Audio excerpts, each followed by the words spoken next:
오늘 우리에게 주신 하나님 말씀 열왕기상 9장 1절에서 5절입니다. 구약성경 열왕기상 9장 1절에서 5절 말씀, 구약성경 528페이지에 있습니다. 우리 한 목소리로 같이 읽겠습니다.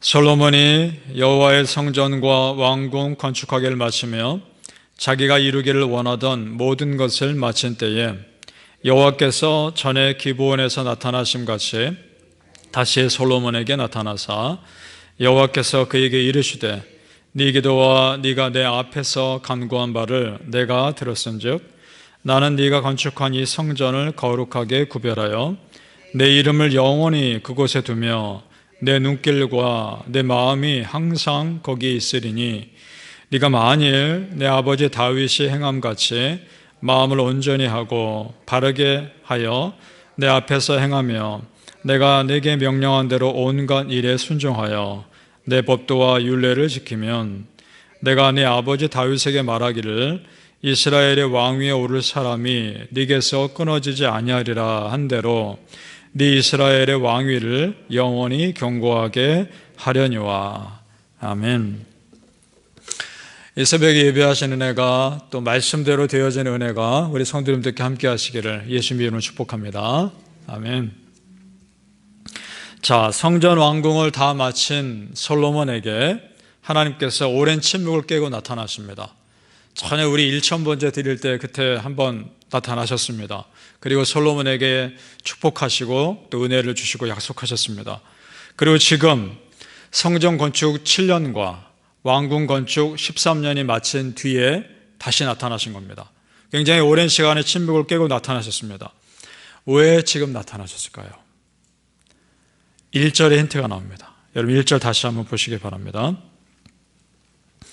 솔로몬이 여호와의 성전과 왕궁 건축하기를 마치며 자기가 이루기를 원하던 모든 것을 마친 때에.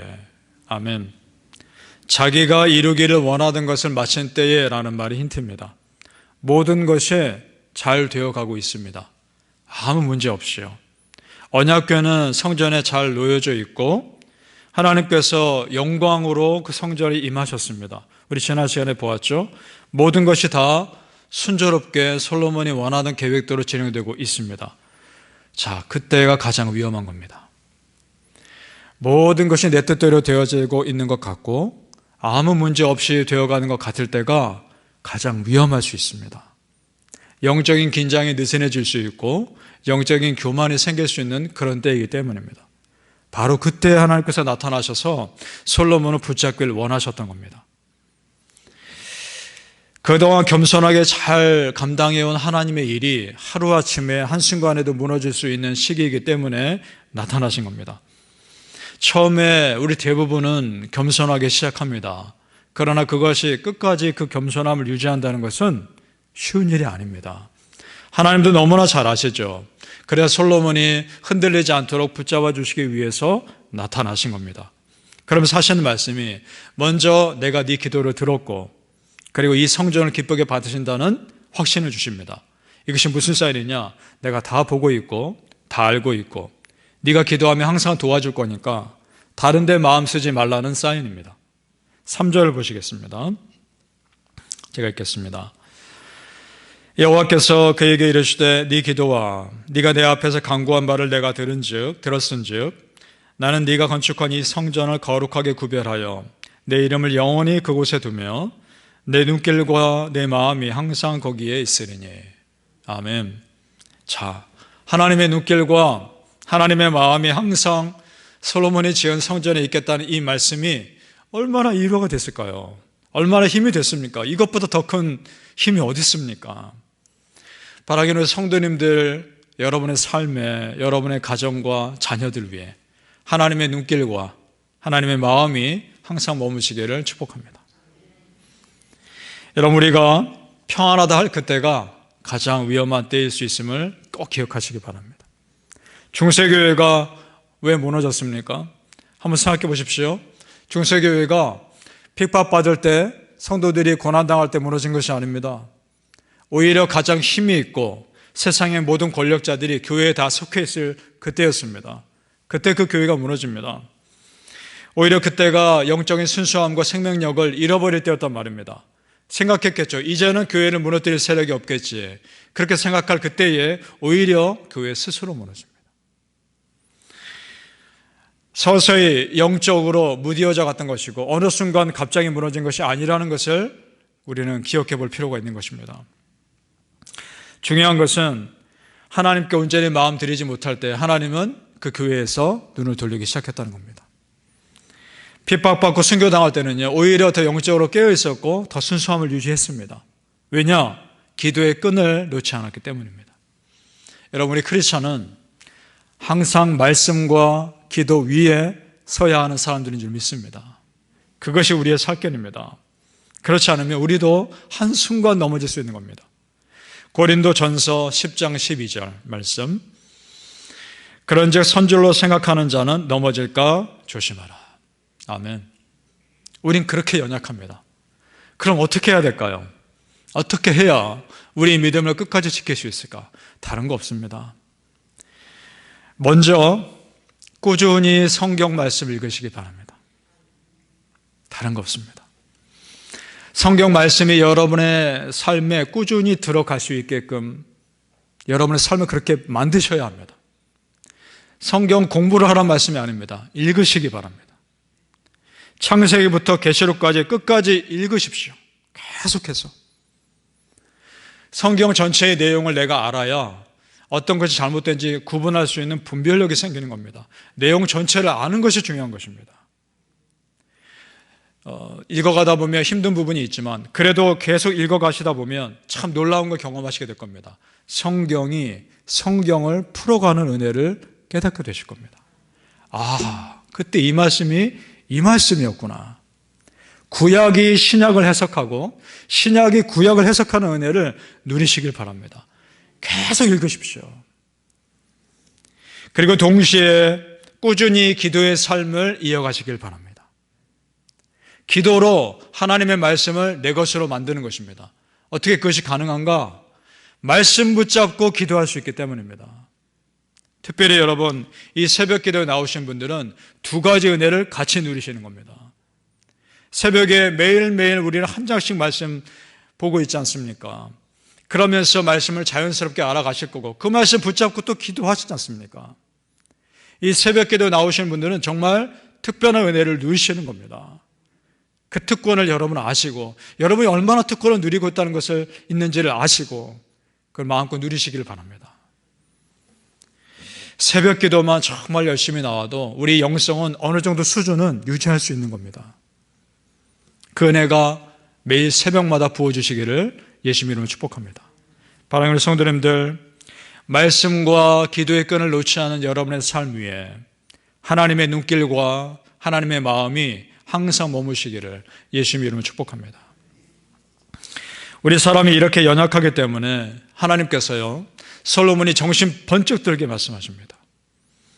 정말 중요한 것이 무엇인지를 깨우쳐주고 계시는 거죠. 우리 6절과 7절을 한번 같이 읽겠습니다. 6절에서 7절까지 말씀 같이 읽겠습니다. 시작. 만일 너희나 너희 자손이 아주 돌아서서 나를 따르지 아니하며 내가 너희 앞에 둔 바의 계명과 법도를 지키지 아니하고 가서 다른 신을 섬겨 그것을 경배하면 내가 이스라엘을 내가 그들에게 준 땅에서 끊어버릴 것이요 내 이름을 위하여 내가 거룩하게 구별한 이 성전이라도 내 앞에서 던져버리리니 이스라엘은 모든 민족 가운데서 속담거리와 이야기거리가 될 것이며. 아멘. 5절까지 주신 말씀과 완전히 반대되는 내용 아니겠습니까? 무슨 말이냐? 솔로몬이 아무리 위대한 성전을 지었다 해도 그 성전에서 드려지는 예배와 달리 실제 삶의 순종이 없으면 하나님께는 그 성전은 아무 의미 없다는 것입니다. 그렇다면 이것을 내가 던져버리겠다는 것입니다. 솔로몬이 이 말씀 듣고서 충격받았을 겁니다. 사무엘 선지자가 순종하지 않는 사울 왕에게 이런 말을 했죠. 순종이 제사보다 낫고 듣는 것이 순양의 기름보다 낫도다. 같은 맥락의 말씀입니다. 하나님께 온전히 순종하는 성전에서 드려야 할 예배자들이 온전히 순종하지 않으면 그 성전과 그 교회는 하나님께는 던져버려질 수밖에 없는 그런 곳이라는 겁니다. 이것이 얼마나 우리에게 도전이 되는지 모르겠습니다. 그래서 예수님께서 항상 말씀하시고 중요하게 여기시는 것이 무엇입니까? 너희 몸이 성전이다. 우리 몸이 성전이라는 걸 그렇게 강조하시지 않습니까?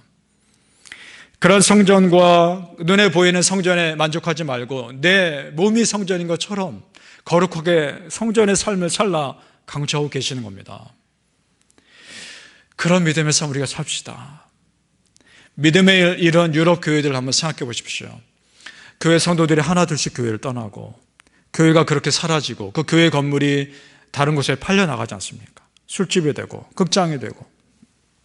미국 교회들도요, 성도들이 떠나서 그래서 교회들이 사라지고 그 건물을 한인 교회들에 넘겨주는 사례가 종종 있습니다. 그냥 거저 넘겨주는 교회들이 있습니다. 한인 교회 입장에서야 너무 감사한 일이죠. 그러나 하나님 나라 입장에서는 안타까운 겁니다. 교회가 사라진 거 아닙니까? 그러면 우리 한인 교회들은요, 한인 교회들도 믿음 지키지 않으면 그렇게 되는 거 아니겠습니까? 여러분, 우리가 이것을 보면서 아버지 하나님 마음을 느끼시길 바랍니다. 성전 건축 참 귀하고 중요합니다. 그러나 그것이 끝이 아닙니다. 그때부터 시작인 것입니다. 성전을 아름답게 지었으면 아름다운 예배자들이 그 안에 채워져야 하는 것입니다. 그때부터 시작인 것입니다. 하나님의 종 솔로몬, 사실은 성전 건축과 전혀 관계없습니다. 상관없습니다. 그는 성전 건축 전에도 하나님의 종이었고 성전 건축 이후에도 하나님의 종이었습니다. 우리가 눈에 보이는 어떤 일을 했다는 것이 하나님과 우리의 본질적인 관계를 바꾸지는 않는 것입니다. 여전히 하나님은 나의 하나님이시고 나도 여전히 하나님의 자녀인 것입니다. 하나님께서 정말 중요하게 보시는 것이 무엇이냐? 그것은 네가 어떤 대단한 업적을 이루었느냐? 그것이 아닙니다. 네가 여전히 나 하나님과 건강한 관계를 가지고 있느냐? 그것인 것입니다. 그러니까 여러분, 하나님 앞에 항상 그 본질의 관계에 집중하시며 그거를 지키기 위해 노력하시길 바랍니다. 여러분이 성전이고 여러분이 거룩한 예배자입니다. 그렇게 그것을 기억하시길 바랍니다. 역대하 7장 14절 말씀입니다. 내 이름을 일컫는 내 백성이 그들의 악한 길에서 떠나 스스로 낮추고 기도하여 내 얼굴을 찾으면 내가 하늘에서 듣고 그들의 죄를 사하고 그들의 땅을 고칠지라. 아멘. 하나님은 예배자의 마음과 자세를 보시는 것입니다. 사랑하는 성도님들, 하나님께서 진정 중요하게 보시는 것은 성전된 우리의 마음임을 아시고 그 하나님 앞에 진실한 예배자로 오늘 하루도 서시기를 예수님의 이름으로 축복합니다. 아멘. 기도하겠습니다. 아버지 하나님, 우리가 하나님 앞에 진실한 믿음의 사람으로 서게 하여 주옵소서. 하나님의 눈길과 하나님의 마음이 우리의 삶에 항상 머물게 하여 주옵소서. 말씀이 오늘 하루도 우리 안에 들어가게 하여 주옵소서. 또 그 말씀 붙잡고 기도하게 하여 주옵소서. 성경을 사랑하게 하옵소서. 성경 말씀을 내 옆에 떠나지 않게 하옵소서. 창세기부터 계시록까지 그 이어지는 모든 말씀이 나에게 은혜로 가득가득 채워지게 하여 주시고 구약이 신약을 해석하며 신약이 구약을 해석하는 놀라운 은혜를 성경을 읽는 가운데 깨닫게 하여 주옵소서.